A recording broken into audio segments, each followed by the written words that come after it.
우주의 가장 불가사의한 미스터리 10가지를 소개합니다. 마이크로파 배경부터 암흑물질까지 신비한 우주의 수수께끼를 들여다볼게요. 첫째, 우주 마이크로파 배경입니다. 이 희미한 방사선의 빛은 우주가 불과 38만 년 전이었을 때의 스냅샷인 빅뱅의 전광입니다. 우주 마이크로파 배경, 즉 CMB는 우리에게 타임머신처럼 작동하는 초기의 우주를 엿볼 수 있는 기회를 제공합니다. 그 중요성에도 불구하고 CMB는 수십 년 동안 과학자들을 당황하게 했던 약간의 온도 변화를 가지고 있습니다. 이러한 변동은 은하의 형성과 우주의 전반적인 구조를 이해하는 열쇠가 될 수 있습니다. 그러나 현재 모델에 맞지 않는 CMB의 이상 현상은 또 다른 미스터리를 부를 뿐입니다. 둘째, 중력의 진정한 본질입니다. 중력은 자연의 근본적인 힘 중 하나이지만 가장 잘 이해되지 않는 부분입니다. 아인슈타인의 일반 상대성 이론은 대규모 중력을 설명하는 데는 성공했지만 아원자 세계를 지배하는 양자역학과는 잘 맞지 않습니다. 과학자들은 이 두 영역을 통합하기 위해 양자 중력 이론을 찾고 있었지만 성공하지 못했습니다. 중력은 중력자라고 불리는 가상의 입자에 의해 운반될 수 있을까요? 아니면 더 이상한 것이 작용하고 있을까요? 가장 깊이 중력을 이해하면 현실의 새로운 차원을 열 수 있습니다.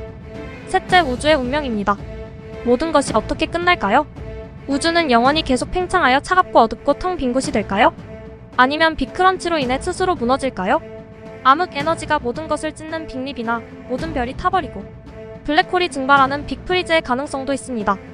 각 시나리오는 종말에 대한 서로 다른 그림을 그리며 어떤 일이 일어날지는 아직 알 수 없습니다. 우주의 운명은 끝까지 풀리지 않을 수도 있는 미스터리로 남아있습니다. 넷째, 시간의 성격입니다. 우리 모두는 시간이 과거에서 현재, 미래로 끊임없이 흘러가는 것을 경험합니다. 하지만 시간이란 과연 무엇일까요? 일부 이론에서는 시간이 환상이자 의식의 부산물이라고 주장합니다. 다른 사람들은 시간이 공간과 훨씬 더 비슷할 수 있다고 제안합니다. 시간의 진정한 본질을 이해하는 것은 단순히 철학적인 질문이 아니라 우주 자체를 이해하는 데 매우 중요합니다. 시간에는 시작이 있을 수 있고 끝이 있을 수도 있나요? 우주의 다른 부분에서 다르게 흐르나요? 이러한 질문은 해결되지 않은 상태로 남아있습니다. 다섯째, 다중우주론입니다. 우리 우주가 각각 고유한 물리법칙과 고유한 특성을 가진 무한한 수의 우주 중 하나일 뿐이라고 상상해보세요. 이것이 다중우주 이론의 바탕이 되는 아이디어입니다. 일부 과학자들은 빅뱅이 우리 우주뿐만 아니라 수많은 다른 우주를 창조했을 수도 있다고 제안합니다. 다중우주가 존재한다면 그것은 우리 우주의 이상하고 겉보기에 무작위로 보이는 많은 것을 설명할 수 있습니다. 하지만 우리는 이러한 다른 우주의 존재를 어떻게 증명할 수 있을까요?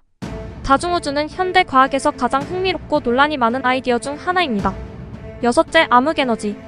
암흑물질은 사물을 하나로 끌어당기는 반면 암흑에너지는 사물을 밀어냅니다. 1990년대 후반에 발견된 암흑에너지는 우주의 가속 팽창을 담당하는 것으로 여겨집니다. 우주의 약 68%를 차지하는 암흑물질보다 훨씬 더 신비롭습니다. 암흑에너지란 정확히 무엇인가? 새로운 형태의 에너지인가? 아니면 우리가 아직 이해하지 못하는 완전히 다른 것인가? 그것의 진정한 본질은 우주론에서 가장 중요한 수수께끼 중 하나입니다. 일곱째, 우주의 기원입니다. 우주는 어떻게 시작되었나요? 빅뱅 이론은 모든 것이 약 138억 년 전 무한히 밀집된 단일 지점에서 시작되었다고 제안합니다. 그런데 빅뱅이 일어난 이유는 무엇일까요? 그리고 그보다 먼저 나온 것은 무엇일까요? 이전이 있었나요? 일부 이론에서는 끊임없이 팽창하고 수축하는 순환적 우주를 제안합니다. 어떤 사람들은 우리 우주가 훨씬 더 큰 우주 풍경의 거품일 수 있다고 제안합니다. 우주의 기원은 모든 과학 분야에서 가장 심오한 미스터리 중 하나로 남아있습니다. 여덟째, 암흑물질.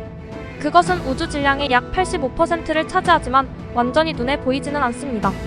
과학자들은 은하와 은하단에 대한 중력 효과를 관찰할 수 있기 때문에 그것이 존재한다는 것을 알고 있습니다.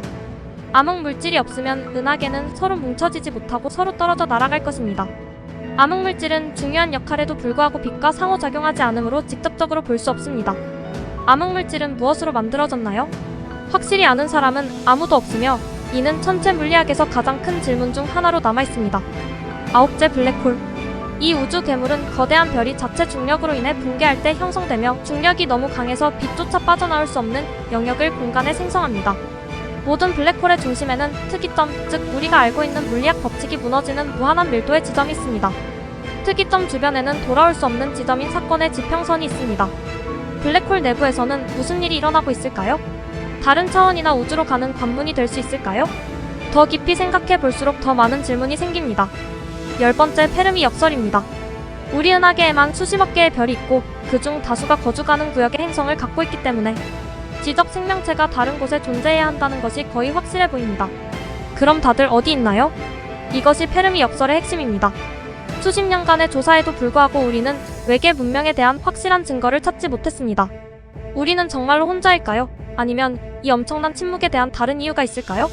일부 이론에서는 발전된 문명이 숨어있거나 자멸했을 수도 있다고 제안합니다. 페르미 역설에 대한 답은 우주에서 우리의 위치를 재정의할 수 있습니다. 이 10가지 미스터리는 우주와 그 안에서 우리의 위치에 대한 우리의 판단에 혼란을 일으킵니다. 더불어 우리가 살고 있는 광활하고 복잡한 우주에 대한 경외심, 호기심, 경이로움을 불러일으킵니다. 이러한 미스터리는 우리가 계속 탐색하면서 아직 발견해야 할 것이 얼마나 많은지 상기시켜줍니다.